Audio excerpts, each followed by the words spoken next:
Justin, I feel like we have a lot to talk about after Miami's disappointing, just heartbreaking, a really poor showing at Virginia, 60 to 38, lowest point total in the ACC and UM history, but lowest point total in 75 years for a Hurricane squad. Obviously, the way Virginia plays defense, Miami drops to 15 and 8, 6 and 6 in the ACC. Justin, we're going to get into this reaction. Just as you're watching that game, what stood out to you, and then the result, just your reaction to the loss here. Yeah, was definitely not a pretty sight. I mean, Virginia is one of the best coach teams in the country, not just this year, every year. That's what they do. They want to slow the game down. They want to beat you by playing great defense and grinding it out. But still, never acceptable for us to come out there and score 38. I think everything went wrong. Keyshawn George with that ankle right out of the gate. We've seen how important it has been to have him in the starting lineup and just having him on the court in general. And from there, it just, I don't know, nothing really clicked. But as we saw with Coach L's press conference, not a lot to dwell on, but something's gotta change for sure. Yeah, just two things that you mentioned there. I want to kind of expand on a little bit. Yeah, just for post-game press conference, I knew someone that was there at the game and kind of gave me feedback on the press conference. And one person, he came immediately after the game, was what I was told. One person was in there, happened to be in there, asked him one question, and it was just, "You're up 7-2. What went wrong?" And he said everything, and then walked out. So that gives you a sense. Also, I've been getting post-game even with that, media relations been able to send me some quotes from the interview, and that's all. I didn't get anything from that game, so clearly frustration from coach, and we saw it. And there's certainly a lot to be frustrated with. The other thing, Justin, I want to touch on, and if people paid attention to things I've been writing on the website, this lineup, Keyshawn George goes in there finally for Bensley. I just thought that was a better fit. I think we can all agree on that. Sooner or later, whenever you thought that should have came, it did. But that lineup, with Bensley, on the bench, and with Keyshawn in there with Nigel Wooga, then also Matt and Norchad, has just not been on the floor together. We talk about injuries, but this five that they want to roll with essentially for the rest of the year, just not been on the floor. Injuries, last game, Wooga goes down, and then the substitution patterns come into play. Then Norchad gets in foul trouble. Now this one, they started out, and a few minutes into the game, Keyshawn goes down. So this five-man lineup that they want to go with has just not been on the floor. Now, that's not why they lost to Virginia. It's just more of a big picture thing of how they need to finish strong this month to really have a chance of earning an at-large bid. And yeah, definitely they need to finish strong this month. It's not just about the quad one wins. They've got to get the totality of wins. I thought going into the second half, they had 10 games to go. I thought at least 7-3 just to put them in position, possibly even better. And I thought with just a difficult challenge with the schedule ahead, but now 1-1 in that grouping, if we're looking at a 10-game sample there. But yeah, just like you said, Justin, overall very disappointing. And I think what is the most disappointing in games like that, we've seen this. It's close against Kentucky at halftime or Colorado, and then they just get flat out blown out. And that's very disappointing. Virginia, start off well and then just get blown out, and they're allowing big runs in games. They're going through these droughts offensively where they're not scoring points, and it's given up 10 to 12-0 runs. And that essentially feels like just monumental against a team like Virginia that wants to keep the score down. I thought, even 4-6 point chunks were going to be big in a game like that. But then when you're giving up three runs of at least 10 or more, 10-0 or more, then that's why you lose it the way they did. Yeah, I said it early. I think we talked about it a bit, but I don't think people realized how much we were losing with Wong and Miller. Not stat related. These were guys that you could rely on when the going got tough. One of them was going to be cool, calm, and collected and make a play on either side of the ball. We don't have that, and somebody needs to emerge as the leader, as somebody that can stay composed and make plays. It really, there's just nobody that's doing it. I think Norchad's playing well, but as a big man down low, it's got to be someone with the ball in their hands that can kind of calm everybody down. So to me, that's kind of getting to what you said about what's going on in the second half, I think that there is just nobody that can kind of step up and be a leader, calm their teammates down, stop a run, get a bucket that needs to be gotten. And yeah, we've seen it a few times where it's a close game, good game, and then second half blown out. Yeah, it reminds me, I've thought about this throughout the season because just the impact, and we've touched on it, just the impact that Isaiah and Jordan meant to this team. It always reminds me back to this situation at Wake Forest. To me, it was a learning experience for me as someone just watching college basketball, following it, covering it. They lose Chris Paul. When Chris Paul was there, 27 games they won there in that 04-05 season, 13-3 in the ACC. But he was not their leading scorer. They had two guys by Eric Williams, Justin Gray, forward guard kind of combo there. Chris was their third leading scorer. We all know how great Chris was and how great he was at Wake Forest. However, he leaves the next year, and if you're a Wake Forest fan, you're thinking, okay, Chris is gone, but Eric and Justin were back as the leading scorers, and they only won 3 ACC games. And to me, that was a learning experience. It's not just about stats that you put on paper, and I'm not comparing a guy like Chris to Isaiah or anything like that, but it's just the impact that good players can make and fits. I think that's what we're seeing with this team. It's just that their weaknesses, and this is what we saw against Virginia. We've seen this throughout the season. Their weaknesses are becoming really exposed, and it's resulting in big losses. That they do have some strengths, but it's tough when you kind of have this gap of like what they can do well if things are going well, and that's what we saw even just the last game against Virginia Tech. They do score 82 points, which was their most points in an ACC game or most points in a month, and then they follow that up, and they just cannot.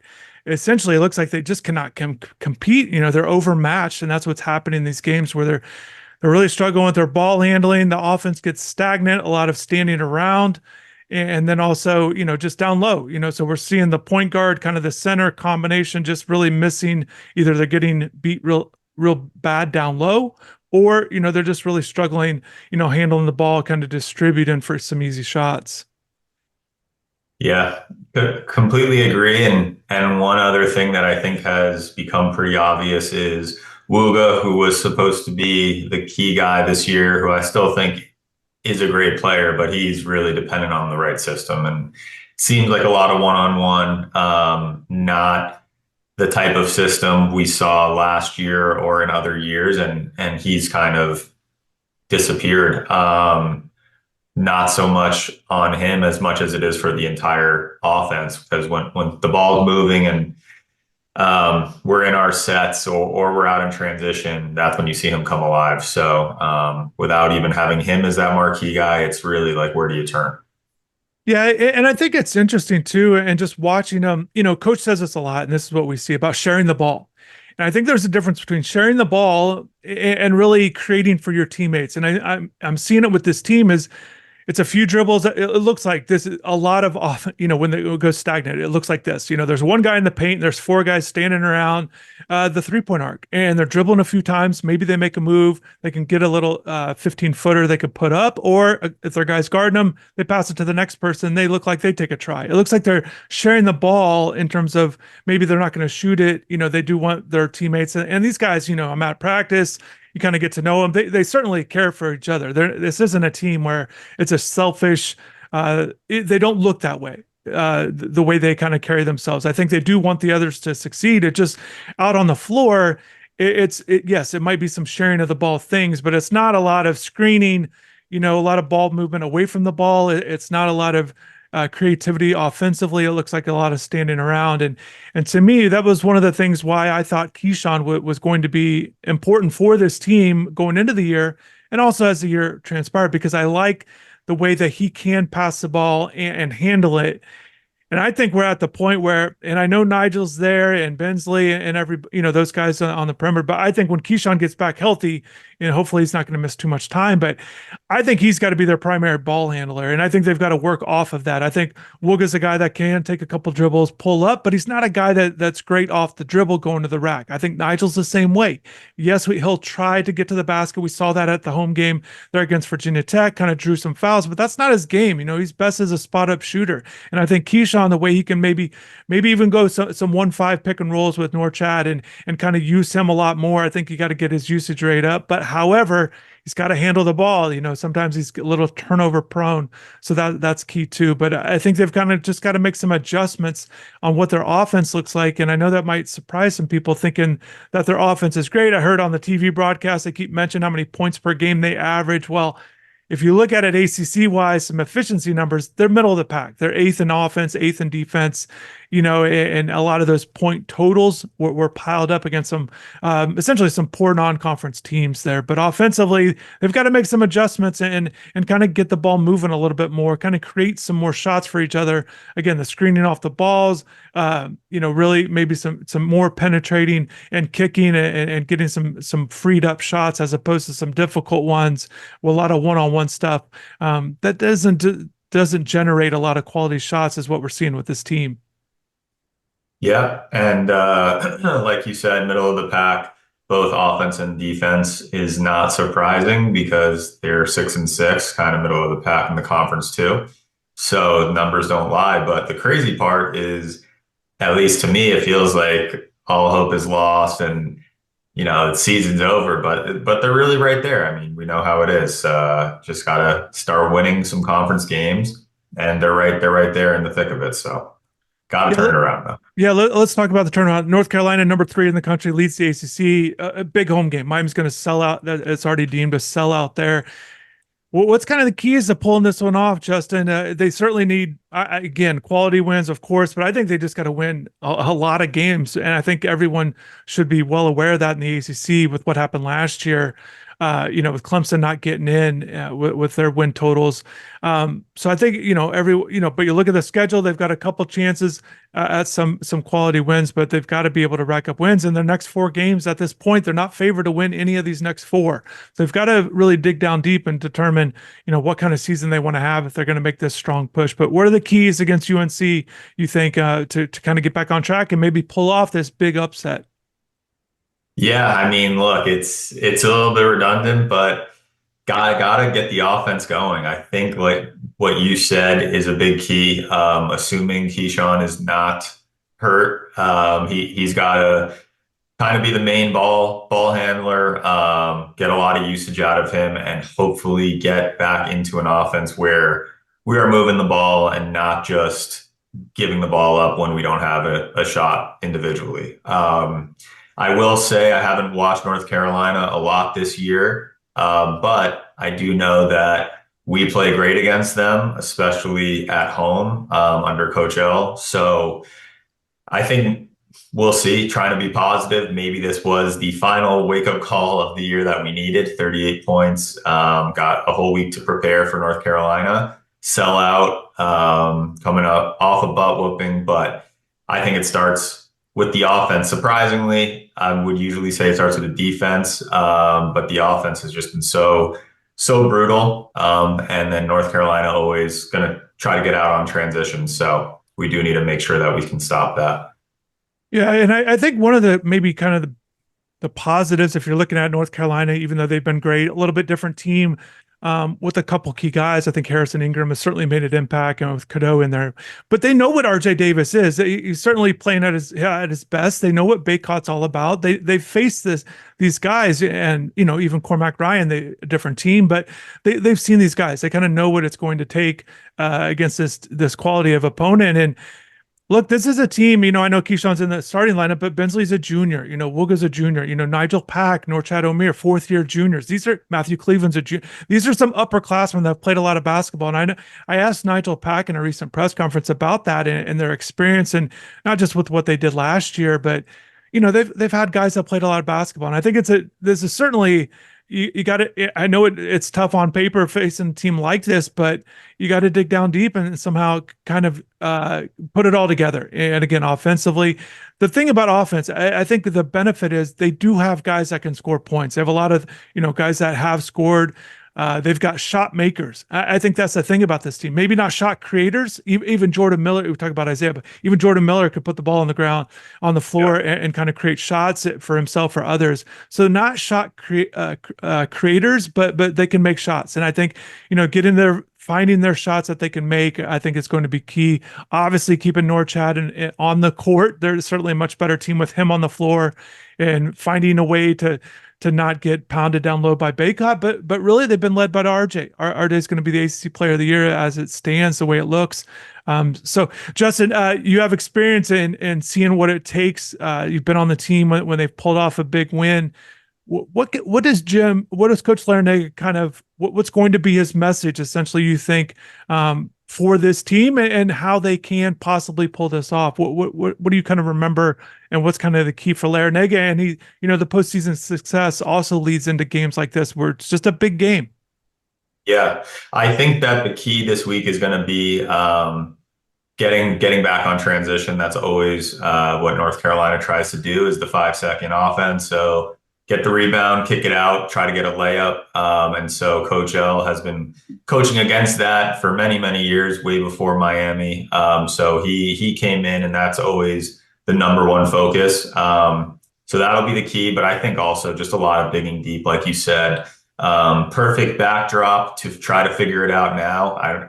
There's no one that can think they're above anyone else, or any sort of selfishness, I think, should be eliminated after the 38-point game we just had. And just trusting that we've been there before. Coach L has beaten North Carolina. I would say he has their number over his career at Miami. And yeah, just got to dig deep, got to figure it out. I do think that we have some guys that can make big shots, especially at home. We've seen it. Maybe get some guys like Matthew Cleveland and Wooga to get back to the level that they're capable of playing, keep Norchad out of foul trouble. We gotta get somebody off the bench to give us some solid minutes. Bensley, yes, but one more. It certainly feels like a big game when you're looking at the season. And we know, we touched on the Kentucky game earlier. There's been some big games in the ACC, but with where this team is at in the season, 6-6 in the ACC, it really feels like a lot is on this game, where if they can win it, maybe gain some momentum going forward, maybe you pick up those other next couple games, before Duke's up next. But if they lose, then all of a sudden it's more question marks. But one thing too, as we're looking down the stretch, and we talked about digging deep and kind of maybe, getting at your best, a couple things, I think, just from being at practices, win or lose, they have a pretty good, and I don't know when we're going to be able to be out there, hopefully get out there at practice this week, but they do have a pretty good vibe around the team. It's just a lot of positivity. Typically, I know there's probably frustration, obviously, but it doesn't feel like it's such a doom and gloom thing. And I think that's one thing that can help them in a big game. But that's one thing. The other thing, we're talking about down the stretch, this could be down the stretch for a lot of my guys on the team, whether they're going to transfer after the year because of their roles. It could be guys going to the NBA draft. It could be just, we touched on 4th-year juniors. Maybe they're not going to exercise their 5th year. And the coaching staff, they're thinking that too. They don't know what kind of team they're going to have next year. So if a lot of guys, maybe they're going to move on for different reasons, they're here. And maybe this is just what college basketball, college sports is just right now, whatever team you have on the floor during a particular season, try to maximize it. And that to me is going to be the thing to watch. And I think they do. I think that all these guys have a lot of pride in themselves with what they did last year, the careers that they've had. I think they do want to finish strong at Miami and play well and somehow, pull this off. But offensively, get off to a good start. Even if it's 7-2, like last game, you got to build on that. And so I think that'll be key, get off to a good start. But I think they do have guys that can get out and transition. I think they can run with North Carolina in the sense. I think that's when Miami's at their best, and they can make shots. The percentages back that up. This isn't a team that has a lot of guys shooting at low percentages. So I think you got to kind of trust that. And when they're on the floor together, hopefully Keyshawn will be back, and we'll just have to wait and see. But any final things, Justin, as we wrap this up here? No, I think you nailed it. Gotta get out in transition. We are so much better offensively in transition, and with them going such fast pace, no reason why we can't come right back. So let's see what happens. All right. Thanks, man. Always good talking to you. You too. Thanks, Chris.